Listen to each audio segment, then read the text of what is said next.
IM Islamic channel.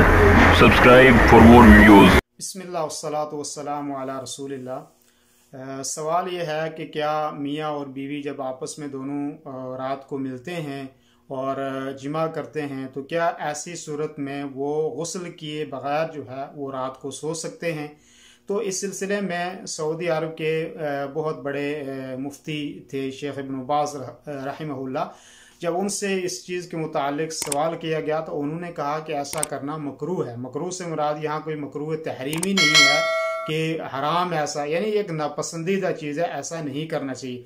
लेकिन उन्होंने कहा कि मुनासिब है, बेहतर है कि आदमी क्या करे, वज़ू करे, और ये सुन्नत से साबित भी है। दलील उसकी क्या है, फरमाया कि कान नबी सल्लल्लाहु अलैहि वसल्लम इज़ा अता अहलहु यग़सिलु फ़रजहु व यतवद्दा सुम्मा यनाम, कि आप सल्लल्लाहु अलैहि वसल्लम जब अपनी अज़वाज मुतहरात में से किसी के पास आते थे तो फिर आप अपनी शर्मगाह को साफ़ करते थे यानी धोते थे, और उसके बाद जो है आप वज़ू करते थे और फिर सो जाते थे। तो इससे ये साबित होता है इस दलील से कि अगर दोनों गुस्ल जनाबत नहीं कर सकते तो बेहतर है, उनके लिए सुन्नत है कि वो क्या करें कि अपनी शर्मगाह को धोएं, और शर्मगाह को धोने के बाद जो है वो इस तरीके से वज़ू करें जैसे कि नमाज के लिए वज़ू किया जाता है, तो वो और उसके बाद वो दोनों आपस में सो सकते हैं और इसमें कोई हरज नहीं है। ऐसे ही हज़रत उमर रज़ियल्लाहु अन्हु के मुतालिक है कि आप सल्लल्लाहु अलैहि वसल्लम से उन्होंने सवाल किया कि क्या हालत जनाबत के अंदर आदमी सो सकता है, तो आपने फरमाया तवद्दा सुम्मा नम, कि पहले आप वज़ू करें और उसके बाद सो जाएं, कि उसमें कोई क़बाहत नहीं है।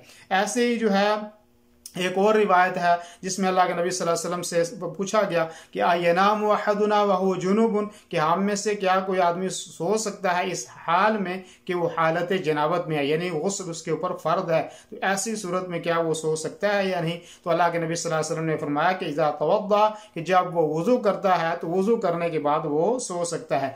तो ये जायज़ है कि वज़ू आदमी क्या करे कि जब आप मियाँ और बीवी आपस में दोनों मिलते हैं तो उसके बाद वो अपनी शर्मगाह को धोएं, और शर्मगाह को धोने के बाद जो है इस तरीके से वज़ू करें जैसे कि नमाज के लिए वज़ू किया जाता है, और फिर उसके बाद वो जो है सो सकते हैं। और अगर मुनासिब हो तो बेहतर है कि आदमी, पाकी अच्छी चीज़ है, गुस्ल की जो है गुस्ल के लिए मौक़े मौजूद हैं और गुस्ल करना उनके लिए मुमकिन है उस वक्त, तो बेहतर है कि वो गुस्ल करें और गुस्ल करके सो जाएं। लेकिन अगर ऐसा नहीं है तो कोई गुनाह नहीं है, जायज़ है उनके लिए। लेकिन सुन्नत तरीक़ा ये है कि वो क्या करें कि वज़ू करें जिस तरह नमाज के लिए वज़ू किया जाता है, और उसके बाद सो जाएं, और फिर जब फजर की नमाज से पहले वो उठते हैं तो फिर वो गुस्ल जनाबत करें और उसके बाद फजर की नमाज पढ़ें। ऐसे एक और मसला है कि एक दफ़ा आदमी अपनी बीवी से रात में एक दफ़ा मिला है, दूसरी दफ़ा फिर उससे मिलना चाहता है, तो ऐसी सूरत में भी ये है कि आदमी वज़ू करे जिस तरह नमाज के लिए वज़ू करता है, फिर उसके बाद दोबारा उससे मिल सकता है, और ये बेहतर है।